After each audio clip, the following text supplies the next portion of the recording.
Boo! Lazy. I'm lazy.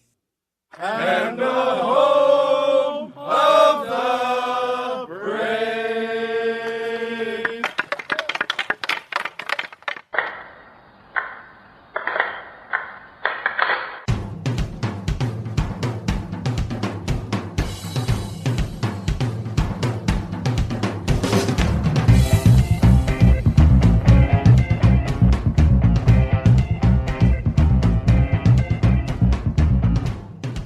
Game on!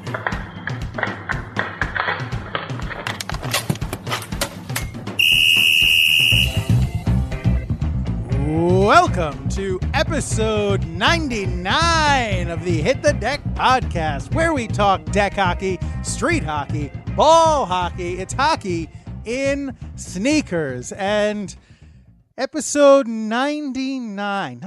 Why does that number sound familiar to me? 99. I don't know. I'm sure it'll come to me.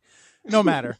James, how are you? I'm doing pretty good, thanks. Excited about this episode. How about yourself? Yeah. I'm doing pretty well. I've got to admit I've been tired a lot lately, but hopefully, I don't know. Hopefully that'll pass eventually. But so be it. Too much deck or what? I wish. I don't know what it is. I've just since I was sick, a couple weeks ago, I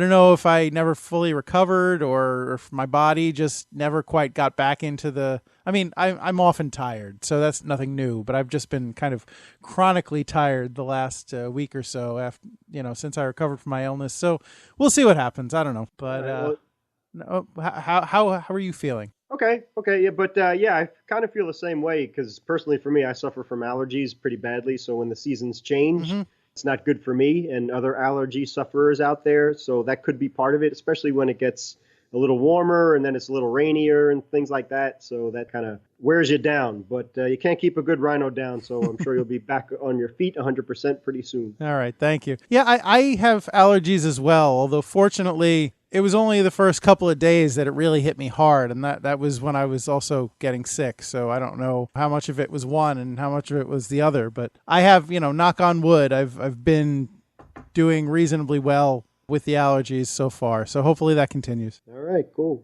I finally went to see Avengers last night. Oh, how was it? That was very good. I enjoyed it. I quite enjoyed it. It is a cliffhanger, because it was originally Infinity War Part 1, but then they retitled it to just Infinity War, and I guess they're going to name Part 2 something else that doesn't sound quite so multiple party. I don't know if they just decided, hey, more people will go see this movie if they don't think it's, part 1 of something and they're going to have to wait to finish it or what, but that's definitely what's happening. So there wasn't like a to be continued or anything, but that was, the way the movie ended, it did so in such a way that the story is definitely not concluded. Okay, yeah, I kind of got out of the comic book realm in the early 90s. I think late 80s, early 90s when the comics came out of Infinity War. So I'm not too familiar with any of this stuff. But it sounds like, and I'm glad that Marvel's in charge of this, when it started back with Iron Man and stuff. That's why those movies are so good. Yep. I guess they're really going true to the comics. That's great to see. Yeah, it's been 10 years and 18 movies in the making. Good gravy. But they're finally paying off Thanos, who I guess they introduced in Avengers, the first Avengers movie. So he's finally come, and there is a reckoning to be had. And almost everybody is in this movie. Wow. Okay. Sounds good, man. Yeah. So it was good. I was, happy to. My wife and I got to see it last night. We had an opportunity finally, and I was largely able to avoid spoilers, which was also very nice. That is well done. Nicely done. In the age of the modern internet, where, you never know what you're going to, what somebody's going to post on Facebook or on Twitter or whatever, something completely innocuous, seemingly, and suddenly they've spoiled everything. So fortunately, that did not happen to me. Does that count as a superpower to avoid all the spoilers and so on? I think that was just luck, more than anything. I had nothing to do with that. Well done, sir. Either way. Yeah. How was Mother's Day? Speaking of your lovely wife. It was nice. We spent the day with mostly with my mom. We saw my wife's mother and grandmother in the morning briefly, although we had spent most of the day with her family the day before. So, yeah, it was nice. We spent a lot of time with my mom. My wife got to, I don't know, we got her some stuff, and she didn't have to cook, which was nice, I guess. Well, for an Italian mother or an Italian woman on Sunday, traditionally, this isn't anything else but tradition. But giving an Italian woman the Sunday off of cooking is a really major thing, because that's our big day for family meals. So that's a great gift all by itself. Okay. How was your Mother's Day?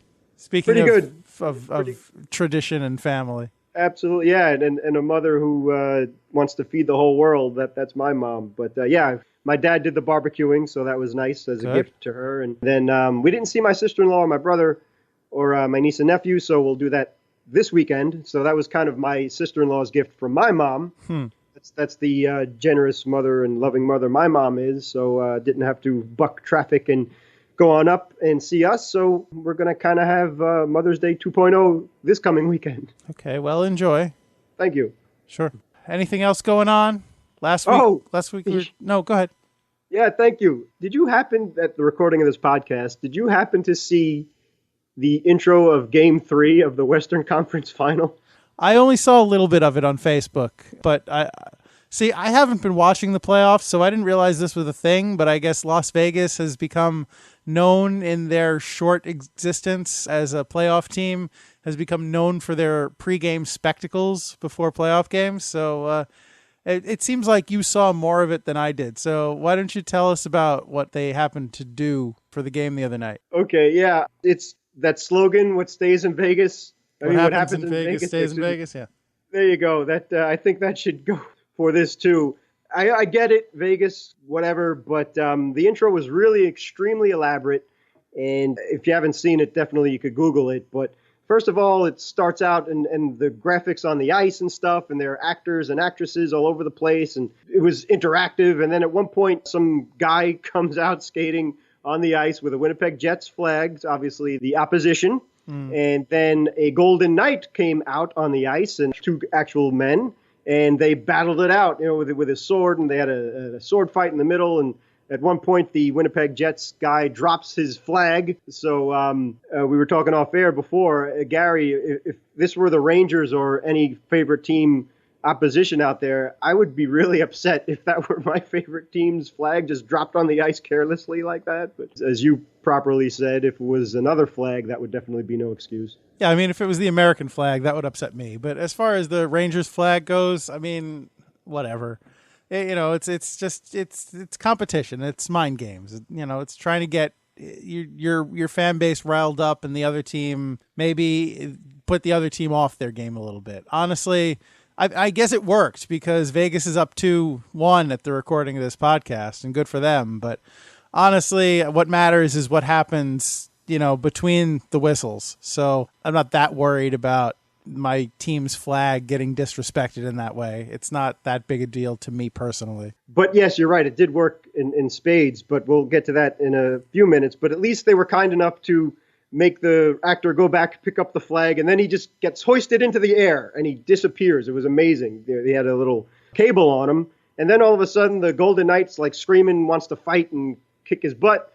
And then on the ice, a big jet appears and gets its afterburners going, and it goes directly to the Golden Knight dude, who lifts up his sword and splits the jet in half, and the thing explodes, and the whole crowd went nuts, and it was crazy. And then the Golden Knights come out, and the energy level was off the charts. And you're absolutely right. It was the psych out of all psych outs, because when the game started, it only took them 30 seconds in to score. And it was an amazing game. They ended up winning 4-2, and unbelievable. Yeah, if you haven't seen the projection that James was talking about there, it was very well done.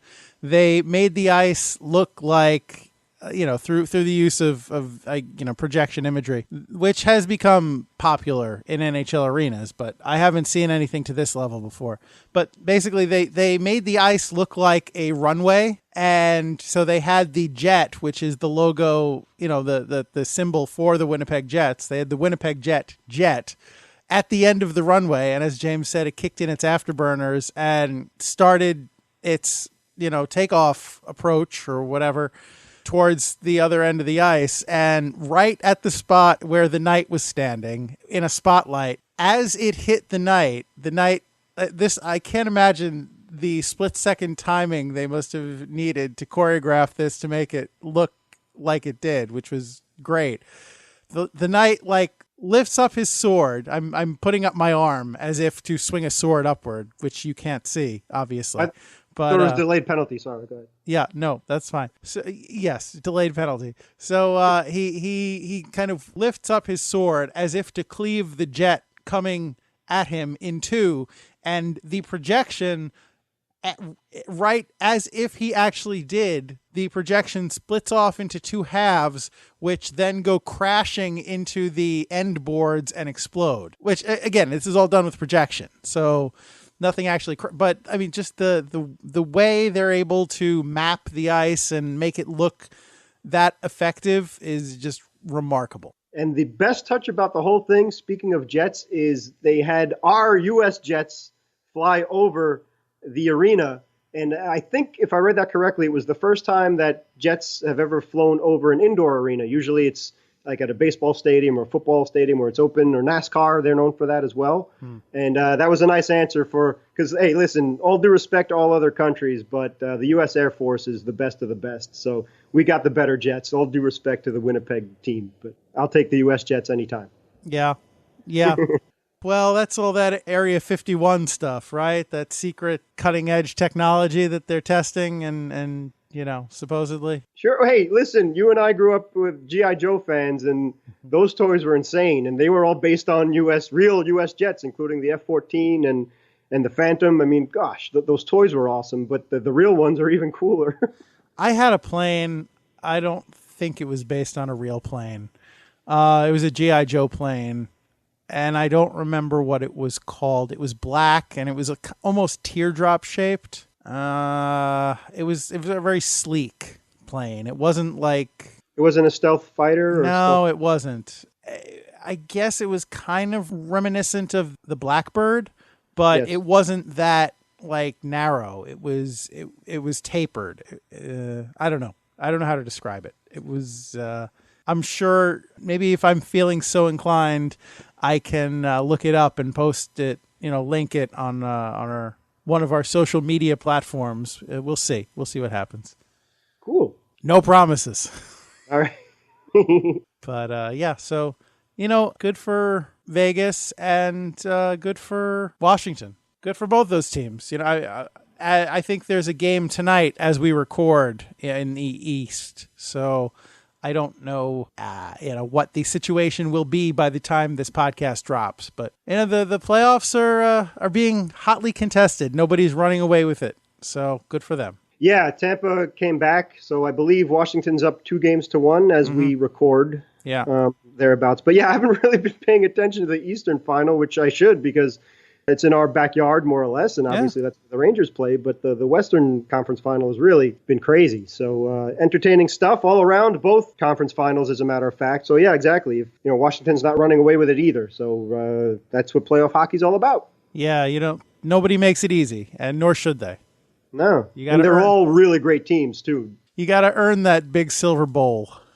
Amen to that. That chalice. But anything else going on? That's it, man. I think we're ready to jump into this podcast. All right. Well, then jump away we shall. So we should probably introduce ourselves. It's been 15 minutes, so it seems only right. So in that case, let's get right to tonight's starting lineup. And for tonight's starting lineup, in goal, as ever, I am number 35, your American Rhino, Gary McComiskey, and of course, my stalwart co-host. On defense, number 4, I'm James Sajazi. Yes, sir. And James, would you mind terribly telling us what is on deck for this podcast? It will be an honor, sir. Sure. Real estate. In the market for your very own ice hockey rink with a house attached to it? All you need is $5.2 million. Picture this. The unbelievable history-making first season of the Vegas Golden Knights is still going strong through the Western Conference Final. Official team photographer Jeff Batari has been there every step of the way, capturing the magic with his camera.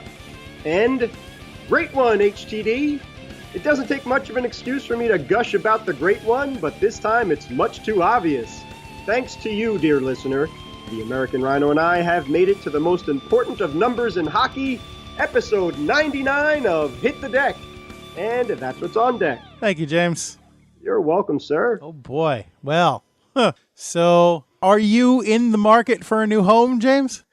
Yeah, but I'm only about $5.2 million short. Yeah, I hear that. Yeah, I am in a similar boat. But it's incredible. Colorado Avalanche, great. And recently they just had his number retired for the Avalanche, as a matter of fact. Milan Hajduk, he lives in Colorado, but he wants to sell his house, which is this mansion that has its very own, I believe it's NHL length and width hockey rink in it, with its own customized Zamboni too, by the way. And it's amazing that the reason why he wants to sell it is he and his wife have twin boys. I believe they're about 14 years old.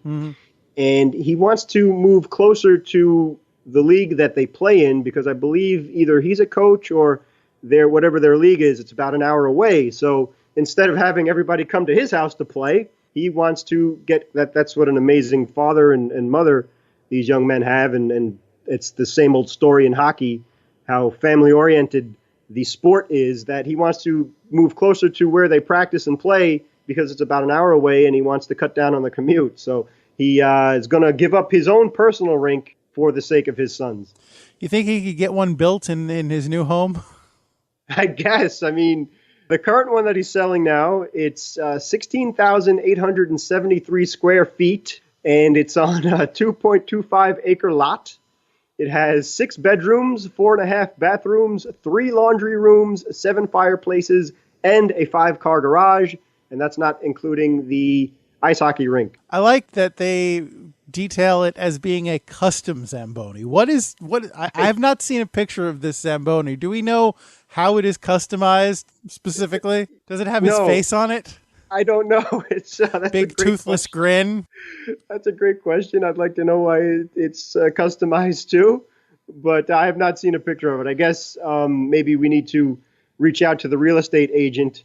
Janice Shetler, I believe, is her name, and she's over there in Denver. So maybe we need to make an appointment to see the house, and then therefore you get access to the Zamboni too. I don't know. You know what? Maybe we can start a Kickstarter amongst the Hit the Deck fans to see if we can all throw in the pot to buy this house. That would solve so many of our problems because we need a place to play deck, and you're more than welcome, everybody else out there, including Lou, Jeremy, and Kevin, of your respective leagues and deck, because the cool thing about this ice hockey rink is that, we'll get to this too, is the rink has its own kitchen, its own bedroom and living area, but the coolest thing, if you don't want the ice, it can be disassembled to accommodate a full-sized tennis court, RV storage, or car collection. Yeah, like this is ridiculous to me. I'm sorry. Like, I get it. Not everybody's in the market for a house with a hockey rink.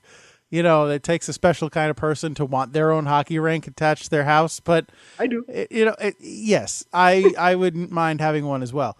But like, it just goes to show you the kind of client that this listing is appealing to. Well, you know, just you can have your own indoor tennis court or RV parking or custom car collection. You know what? Yeah. Whatever you want to put in there.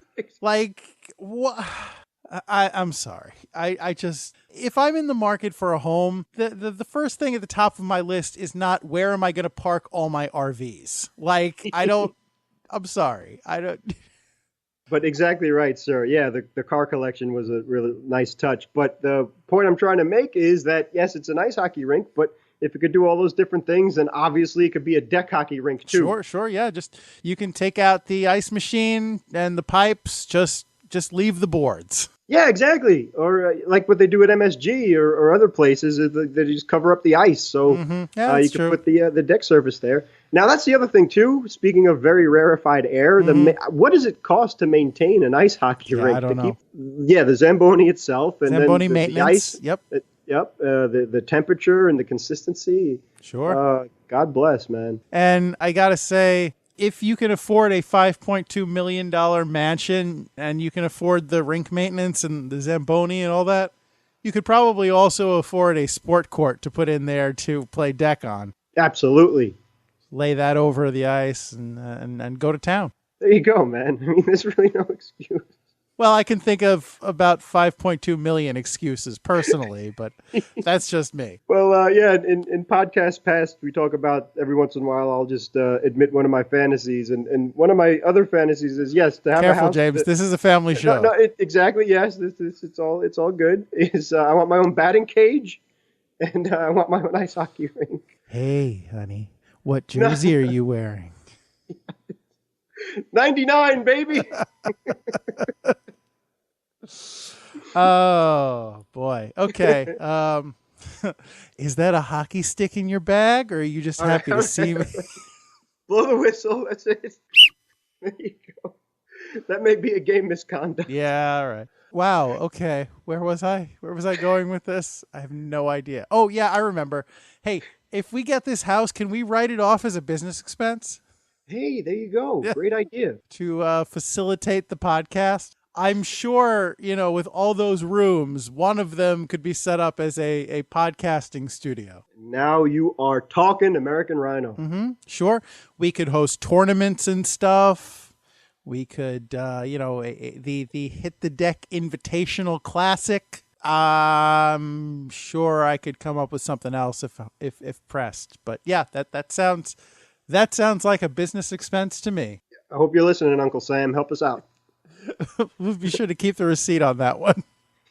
Yeah. Oh, man. Yeah, I'm sure my wife would be quite miffed at me were I to lose that one.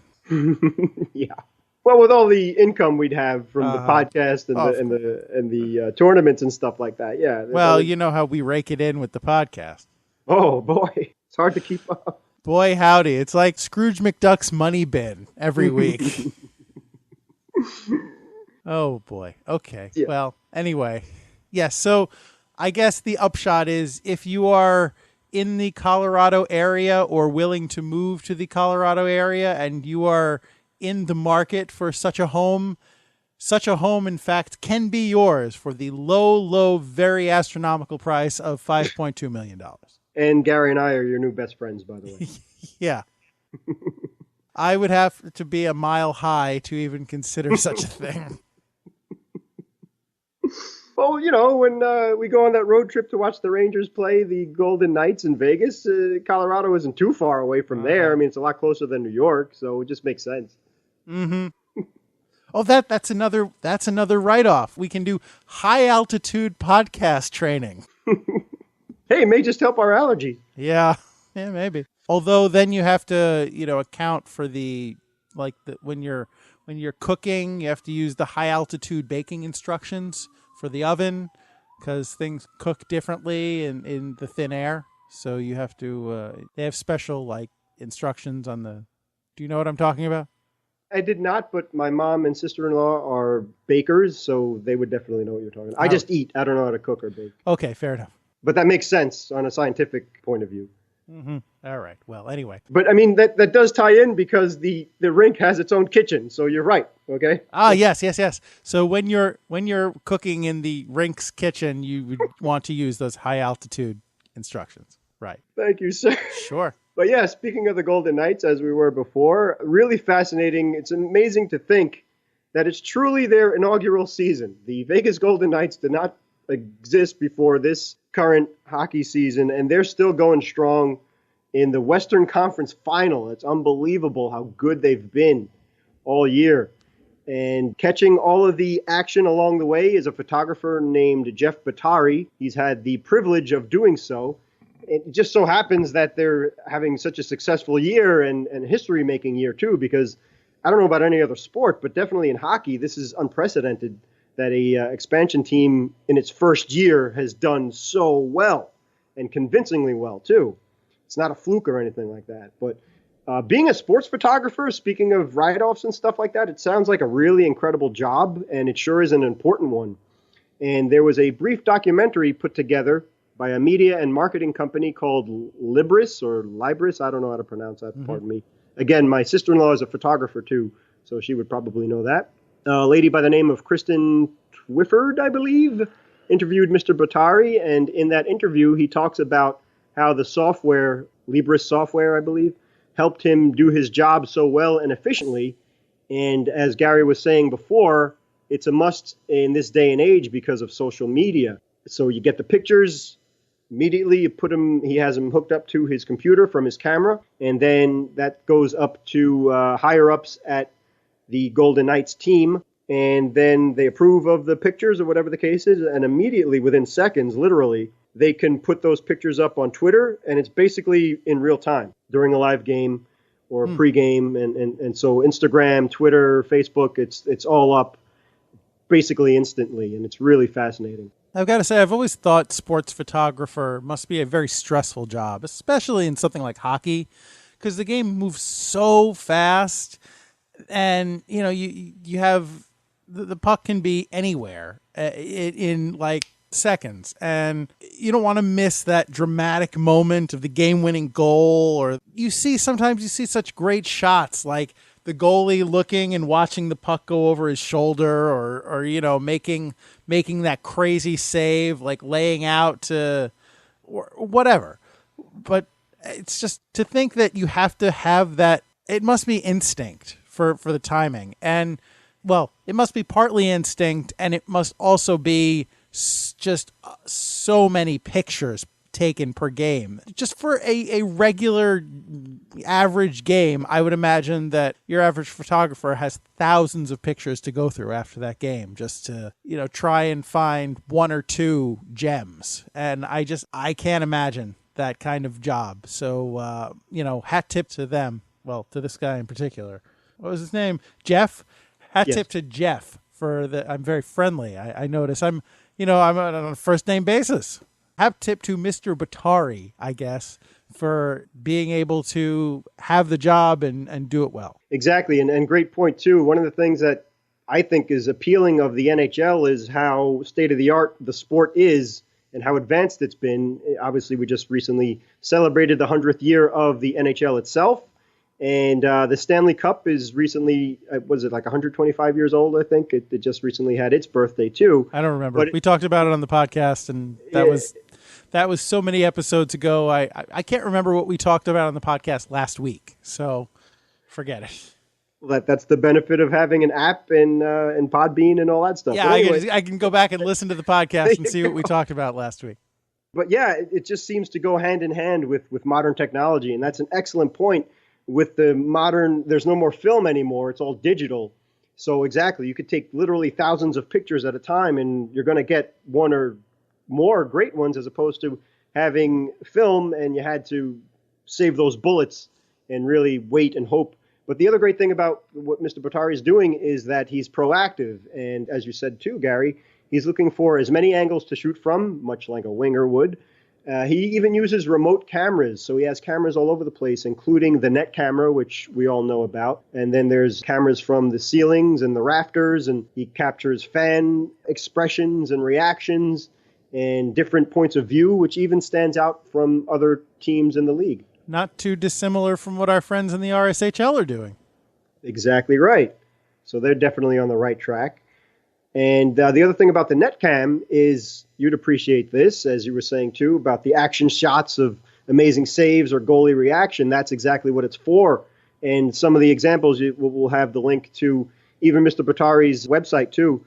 You could see for yourself how the reactions of Fleury, for example, there's one picture where he's looking directly at the camera because he wanted to make sure that the puck wasn't going in. And you really kind of get the emotion and intensity of hockey and NHL hockey and what it takes to be a good goalie. It's really unbelievable. It's beautiful stuff. Yeah, I wish we had that kind of, had access to those kind of angles and that kind of coverage, because just even like we were talking about last week, how I made a play with some saves and everybody was talking about how great it was and I had no idea what was going on.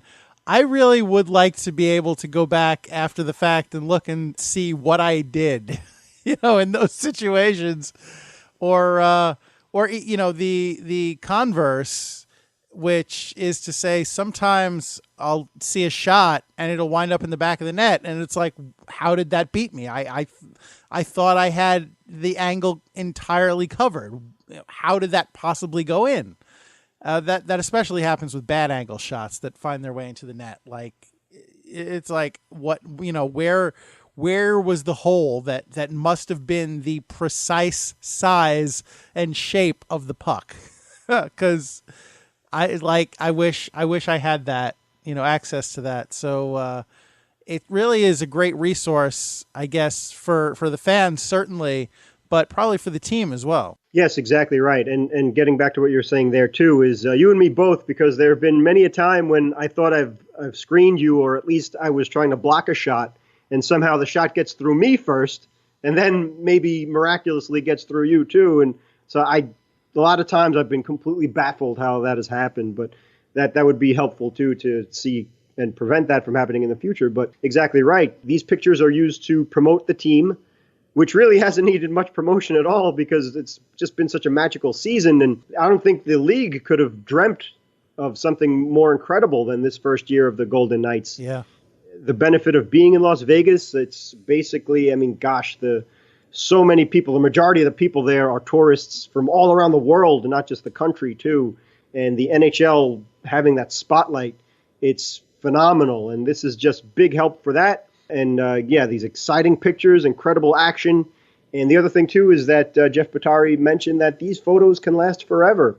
And they're artistic and passionate and beautiful and sharp and in focus, which is mind-boggling to me. So it's great stuff. Yeah, absolutely. So credit to everyone involved. And, keep up the good work. It sounds cliche, and I guess it is a little cliche, but, this is great for the game and great for growing the team and the popularity and just in general the excitement of hockey. So good on you. Yeah, I'm curious if this is laying down the groundwork for the rest of the NHL, if other arenas will allow this kind of access. Obviously, the Golden Knights, they are the only team, I believe, right, that play in that arena. They don't have to share it with a basketball team or anything. I'm sure they have concerts and other things there, but yeah, I'd imagine.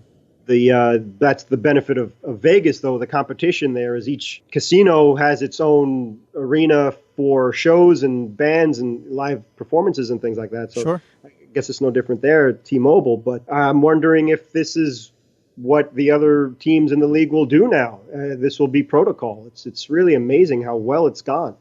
Yeah, well, it's like anything. If it's tested and it's found to work well and be beneficial, then it will be adopted, on a more widespread basis. It's every new technology had to be beta tested somewhere. So yeah, hopefully this will spread out and become a league-wide thing. Part of it may depend on the existing infrastructure of the arenas and the rinks, but I imagine when you're talking about digital cameras, it's more about having a good, well, for remote cameras anyway, having a good Wi-Fi network and that kind of digital infrastructure more than physical infrastructure, because these things are pretty light. So it's not. I would imagine it's not that difficult to put them in places where you want for the good angles. But I could see this happening league wide, definitely. So speaking of out west, James, we've got 99 problems, but an obvious podcast topic ain't one. That's right, sir. Hey, congratulations to you for getting to episode 99, man. This is pretty historic. And to you, sir. That's it was a team effort. We've been plugging at this thing since before episode 1, and I don't know how we made it here, but I'll save most of the gushing for next week since that's the milestone. But I just suffice to say, thank you for all the hard work you've put into this podcast to get us here. Right back at you. Thank you, sir. And obviously, you're right. We'll save it for next episode. But just a preview. Thank you, dear listener. Yeah, thank you especially. Yes. But really, you're much too humble. This podcast would not be without the American Rhino. But the great thing that, yes, we got to episode 99. This was something that when we come up with topics and stuff for the podcast, We try and hold some special nuggets for numbers. Gary and I, numbers are important to us. Like, I guess every other athlete, be it professional or amateur, the number you wear on your back is 9 times out of 10, it's really significant to the player. And numbers mean a lot. So obviously, when you're dealing with competition, scores and stuff like that and whatever. So number 35 is near and dear to the American Rhino's heart. Obviously, number 4 is near and dear to my heart. But in terms of hockey, the number that's retired league-wide in the NHL, the only number I believe that has that distinction, is number 99. And well-deserved, too, because there's only one Wayne Gretzky, the great one. Yeah. I got to be honest. I've mentioned this on the podcast before. Growing up, I didn't grow up as a hockey fan. Hockey is something that I came to on my own. And I'm sure part of that had to do with the Rangers winning the Stanley Cup right before I went into high school. And there are some people in high school that I was around that were hockey fans. So I don't know. I guess that generated enough excitement for me to develop an interest in the sport. But, growing up, and I'm talking about the era that I'm, my formative years, I guess, maybe we're talking late 80s to early to mid 90s, before I started watching hockey. I wasn't really, I'm sure I'd heard the name Wayne Gretzky. I was familiar with him from the cartoon Pro Stars, which we've talked about on the podcast before. In fact, I believe I encouraged you to draft Pro Stars Wayne Gretzky when we did our fantasy draft here on the podcast. Thank you, sir. Yeah, sure. But yeah, I really didn't have a lot of exposure to him. I didn't get to watch him play in his prime, and I didn't get to experience the wonder that was Wayne Gretzky. So I don't have a lot of memories of Gretzky growing up. Even when I started watching hockey, I was a Rangers fan, not an NHL fan specifically. I was aware of Gretzky as that good guy that plays for the Kings. But beyond that, I didn't, oh yeah, he's the guy from the cartoon with the hair. I kind of know that guy. Yeah, he plays for, what's that team? LA? He plays for the team with the black jerseys and the whatnot and were they still wearing purple then? As a matter of fact, when he signed in '88, he changed the colors to silver and black. Yeah. I thought he was wearing black then. Yeah, okay. Right. Yep. Yeah, he's the guy on the team with the black jerseys that look kind of cool, but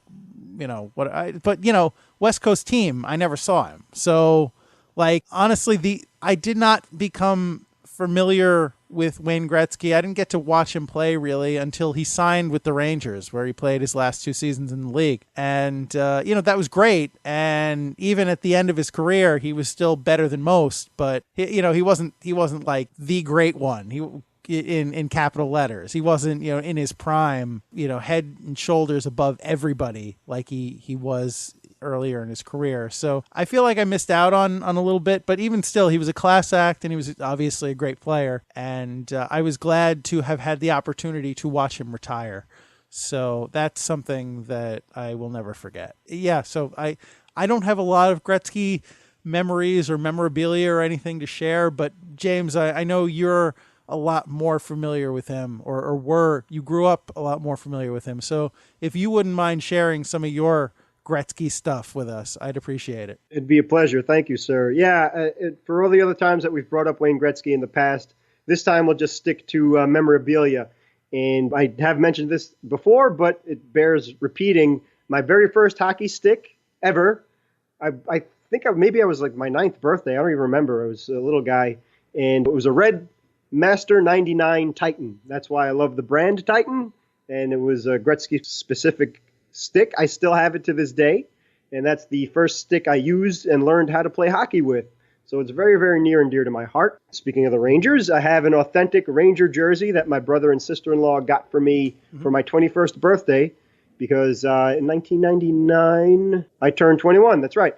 So that was the gift, and that was the blue Ranger jersey that Gretzky retired in. So that I don't wear it. I just have it on display in my bedroom or in my parents' house because it just means so much, and it's such an amazing item. I have a life-size cutout. I received one Christmas where it's Gretzky in a home, at the time, the white Ranger jersey. And it's awesome, and it has like his signature on it and stuff like that. So that's pretty cool. He hangs out with our Piazza life-size cutout, too, at my parents' house.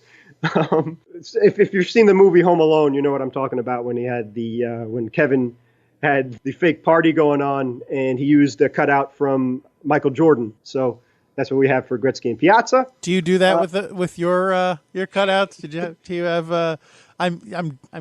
let's say quote unquote dancing as if to be in that Home Alone scene. But is that something that you do with your cutouts, James?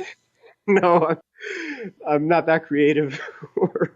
Yeah, I tried playing catch with the Piazza one, and I tried playing hockey with the Gretzky one, but it didn't go well. Did cutout Gretzky score on you? Yes, he did, as he was laughing at me. So, but another great thing is if you're familiar with McFarlane, we were talking about comic books before. He came out with a line of toys, which are incredible likenesses of action figures or movie characters and things. And he did a whole line of sports-specific McFarlane figures and a whole line of Gretzky all by himself throughout his whole career. I believe, obviously, with Edmonton, with L.A., the milestones, Stanley Cups, trophies, all the Hart trophies and Art Ross and all that, Conn Smythe. Then even with St. Louis and obviously with the Rangers as well. So there's a whole bunch of them. I have a few. I don't have all of them, but the few that I have are pretty incredible, and I love them. The attention to detail, it's insane. Now, just to be clear, we're talking about Todd McFarlane, not Seth MacFarlane. Oh, thank you. Yeah, Todd McFarlane. I'm not a Seth MacFarlane fan, but I appreciate the clarity. Exactly. Todd, the man that actually drew Spider-Man. The Spawn guy. The Spawn guy, exactly. Yeah. The real well, I'll keep my opinion to myself. But anyway, yeah, Todd McFarlane's a genius and unbelievable talent. Yeah, that's probably a bit of a controversial opinion in and of itself. So that's fine. Well, all right, we'll stick to the McFarlane toys or figurines, and then I think everybody will agree how amazing they are. Mm-hmm. Starting lineup figures. Speaking of the figures and cards. Books, including the one we just spoke of in episode 85 of Hit the Deck. Eventually, Gretzky bought the company Hespeler, so I have a Hespeler stick and gloves. And Christmas tree ornament. He's wearing the Ranger jersey, so that's really cool. The DVD set, which I'd be happy to loan you if you want to watch some of his greatest highlights, called The Ultimate Gretzky. And Home Alone? No, well, if I could lend you Home Alone too, if you like. That's okay, thank you. I'd imagine that Kevin would have been a Blackhawks fan since it was in Chicago, but whatever. Yeah. And if you want to know the great one even better, you have many opportunities to go to Gretzky.com. You could find out about the Wayne Gretzky Foundation, the fantasy camps that he does, which I would never insult him by going on the ice with him. 99 youth hockey for the youth guys out there and girls that want to learn how to play. I mean, learning from Wayne Gretzky and his friends, you're not going to get any better than that. If you're in Toronto and you're at the Hall of Fame, which is definitely on my bucket list, got to go to the Gretzky restaurant, which I believe it's just having its 25th anniversary, as a matter of fact. And then finally... You could go to his home and stalk him. Not that we're endorsing that, but it is an option. No. But up in Niagara, the Wayne Gretzky Estates Winery, ladies and gentlemen. So you can have a bottle of wine or some whiskey with the number 99 stamp on it. How about that? Interesting. Gretzky has a winery? Yep. I would think he'd be known more for his shots. That was good. Yeah, I don't know. That's the kind of humor you get here on Hit the Deck, folks. That's what you can expect. That's the kind of quality entertainment that we are known for, that we have done for 99 episodes and counting. So God only knows why you're still here. Last minute remaining in the podcast. Thank you, Pops. Okay, well, all that being said, we would, of course, like to thank you once again for listening to the podcast. Another in a long line of Hit the Decks episodes and scrimmages. And, next week's the big one. So I'm not going to drop any hints here because, honestly, I have no idea what we're going to do. But it'll be a big deal. So, that's 100. So be sure to tune in for that. In the meantime, would like to thank Pops for being the voice of the podcast. Thank you to Anthony Sajazi for providing music and for providing James with Gretzky-related stuff when he was growing up. Thank you to the LIQ for sound effects. Thank you, of course, to you again for listening to the podcast. We could not sit here and talk about hockey. Well, we could sit here and talk about hockey without you, but we wouldn't. It would be kind of pointless. It would get old. But it doesn't because you give us purpose, and we are appreciative of you for that. So while we're appreciating you, we're going to suggest that if you haven't already done so, please feel free to subscribe to our podcast, our humble little hockey podcast. Subscribe on Apple Podcast or Stitcher or the Podbean app or any number of podcasting outlets where you get your podcast stuff. Because if we're not there, we want to be there. So if we're not there, let us know at hitthedek@gmail.com, or you can tweet at us at hitthedekpod. You can drop us a line at Facebook or Instagram. We're at Hit the Deck. And, of course, on YouTube, we are the Hit the Deck podcast channel. And we would love it if you would subscribe to that, too. It would be doing us a solid. We'd sincerely appreciate it. James, is there anything that you would care to add? Yeah, again, thank you, American Rhino, and thank you for listening out there. And just a quick plug for our good friend Lou of Charlotte Street Hockey. Be sure to check out his upcoming Charlotte Street Hockey tournament that will be held on May 24th, I believe. So you can check that out on our Facebook or their Facebook and Instagram and also Twitter. All right. Thank you, pal. Well, so it's come to that time of the podcast, that magical time right here at the end where I am inclined to remind you that whether you are in the market for a multi-million-dollar home with your own custom Zamboni, or whether you are just taking pictures of your favorite NHL team, whether you are one of the greatest athletes of all time, or just some schlub who's sitting around in their living room watching the game. Regardless of whatever you happen to find yourself doing, I would urge you always and forever to remember it's deck hockey. Don't be that guy. Thanks, everybody. What? Now what? What did I do now? What's funny? Some schlub. Well, your schlubbiness may vary. Those who can do. Those who can't sit in their living room and watch hockey.